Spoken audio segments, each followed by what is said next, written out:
Bismillahirrahmanirrahim. Assalamualaikum warahmatullahi wabarakatuh.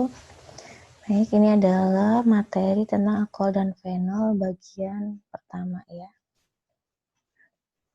Senyawa organik itu senyawa apa sih? Nah, senyawa organik adalah senyawa yang mengandung karbon. Karbon itu punya karakteristik yang unik ya. Ini contohnya, misalnya protein. Ada di mana? Ada di kulit, ada di rambut. Nah, protein ini tersusun dari banyak asam amino. Ya, ada atom karbonnya ya.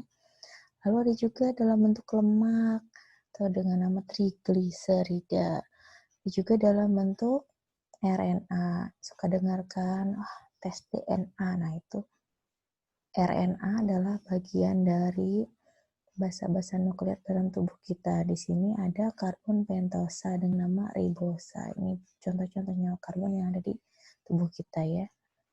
Nah, senyawa karbon ini membentuk struktur ikatan tunggal. Salah satunya ikatan tunggal. Dia bisa dalam bentuk alifatik atau siklik. Lihat, kalau alifatik itu lurus ya rantainya. Tidak ada yang bentuk lingkaran. Namun kalau siklik membentuk lingkaran. Baik lingkarannya itu memiliki cabang, maksudnya ada unsur lain, ataupun dia murni senyawa karbon nih. Katanya tunggal ya, kita masih bahas ikatan tunggal.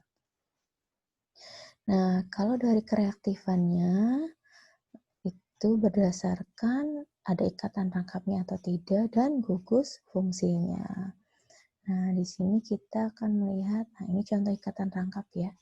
Nih, lihat, ada ikatannya rangkap dua ya, ini ikatan tunggal, ini ikatan rangkap, ada banyak kan ikatan rangkapnya. Ini contoh struktur dari asam dokosaheksaenoat THA yang suka ada di suplemen susu seperti itu ya. Kalau ada di iklan tuh katanya ini ada DHA-nya. Nah, apa sih gugus fungsi? Salah satu gugus fungsi itu adalah gugus hidroksil. Hidroksil itu adalah O dan H dengan nama alkohol, terdiri dari atom oksigen dan hidrogen, terikat pada senyawa organik ya, dia tidak berdiri sendiri.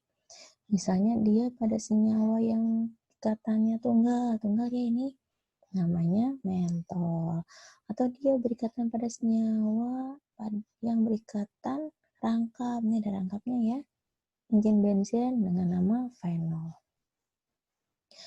Nah, ini adalah karakteristik alkohol ya, perhatikan. Titik didih dari, ini kan ada banyak senyawa nih ya.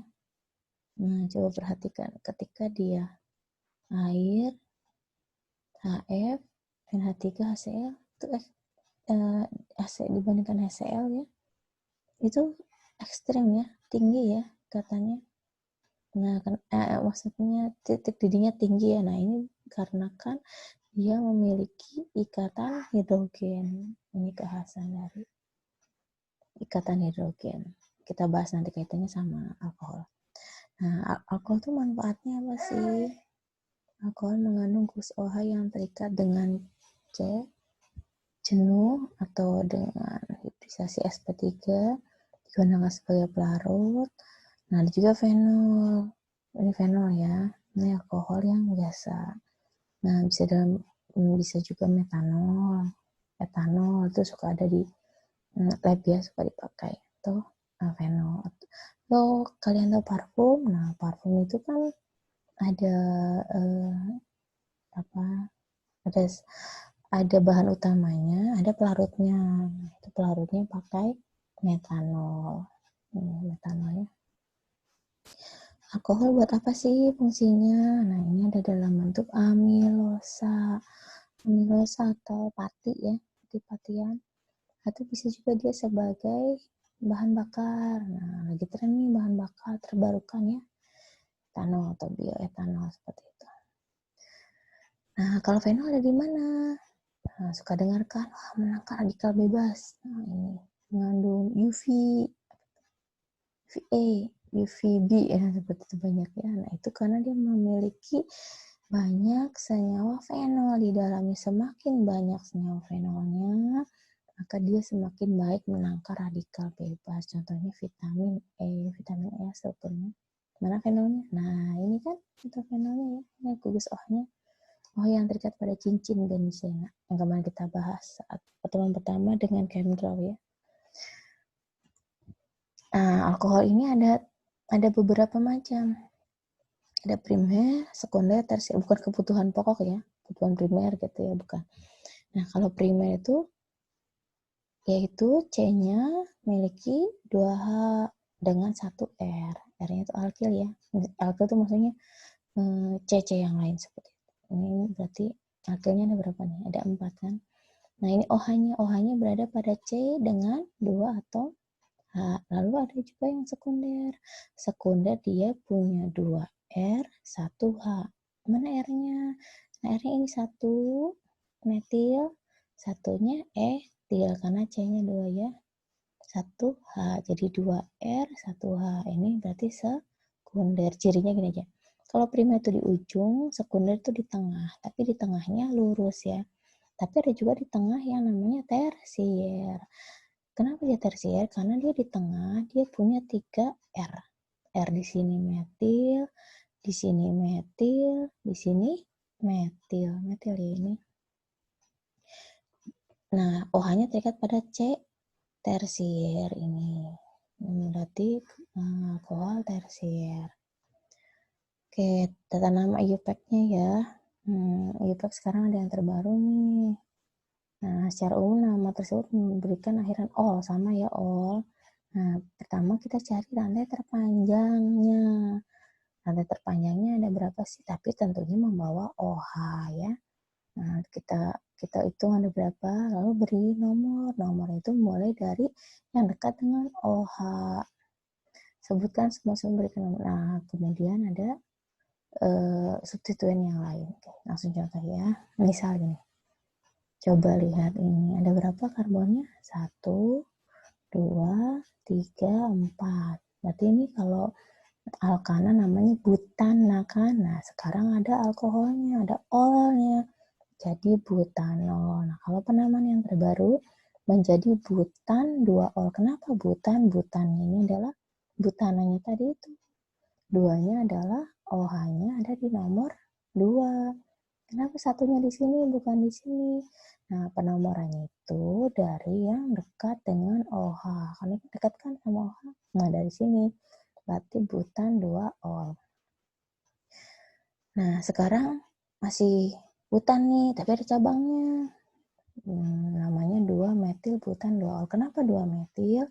Karena metilnya ada di nomor 2. Ini ya, 1, 2. OH-nya juga di nomor 2. Jadi 2-metil butan 2-ol. Olnya di ujung. Lalu yang berikutnya adalah sama nih. Butan juga. Tapi metilnya ada 2. Ada di nomor 2, ada di nomor 3. Jadi 2, 3 dimetil butan. Nyambung ya ini ya. 2-ol. Alkoholnya ada di nomor 2. Kalau fenol gimana? Nah, fenol itu kan punya cincin benzen. Itu penomorannya tidak pernah berubah. Penomorannya mulai satunya di yang memiliki gugus OH. Dan jangan lupa, dia itu akan membentuk ortometapara. Bedanya apa sih ortometapara? Enggak saja orto itu orang tua. Orang tua itu berarti yang paling dekat sama kita. Nah, berarti jaraknya paling dekat. 1, 2 dekat ya. Nah, kalau meta apa soulmate. Nah, setelah orang tua dekat nih sama soulmate, tapi kan agak jauh tuh. Agak jauh berarti selisih 2 titik. Ada di nomor 3. Lalu ada para itu berarti para netizen. Lagi tren para netizen jadi orang lain lah, orang asing. Nah, ini kan agak jauh nih. Kalau geser ke sini jadi meta, dong berarti yang paling jauh 1, 4. Itu namanya para. Oke. Misalnya ini ya ortobromofenol. Nah, kalau penamaan IUPAC yang sekarang adalah 2-bromofenol. Jadi 2 bromo, ini bromo kan, brom kan, 2 bromofenol.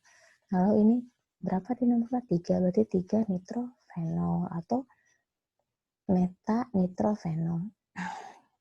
Nah, ini para etil, ini etil kan, etilnya nomor 4, berarti 4.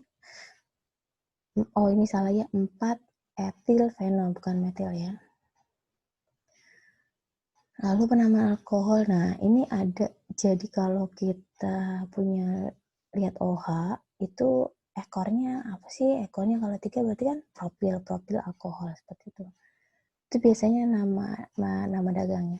Atau dia dalam bentuk iso itu bercabang, isopropil. Atau dia dalam bentuk tersier butil alkohol gitu, ini maksudnya alkohol. Lalu ada juga butil, ada juga isobutil, sekunder butil. Atau juga ini ada vinyl group membentuk senyawa vinil, lalu ada juga membentuk senyawa alil. Lihat ikatan tangkapnya ya. Nah, ini ikatan tangkapnya.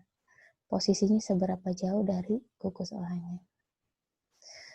Nah, ini karakter yang tadi ya, udah disebutkan di awal tuh ikatan hidrogen. Apa sih kaitannya sama molekul dari alkohol ini?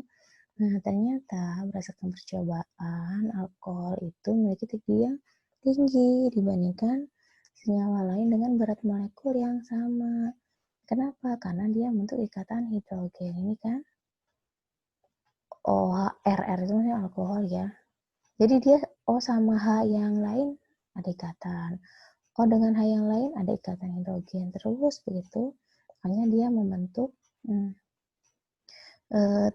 menyebabkan titik didih yang lebih tinggi. Nah, kalau kelarutannya gimana?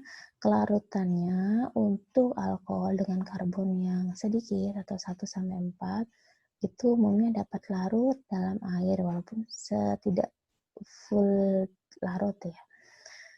Nah, itu juga karena ada ikatan hidrogennya ya. Jadi dia mirip sifatnya dengan air. Nah, tapi dia ada sisi hidrofilik dan hidrofobiknya. Namun semakin tinggi karbonnya, dia semakin tidak larut. Tapi larut di pelarut organik non-polar. Non-polar ini tidak larut dalam air. Kalau polar, larut dalam air ya. Ya, ini hidrofilik sama hidrofobik dibedakannya. Hidrofilik berarti mencintai air, hidrofobik benci air. Nah, ini.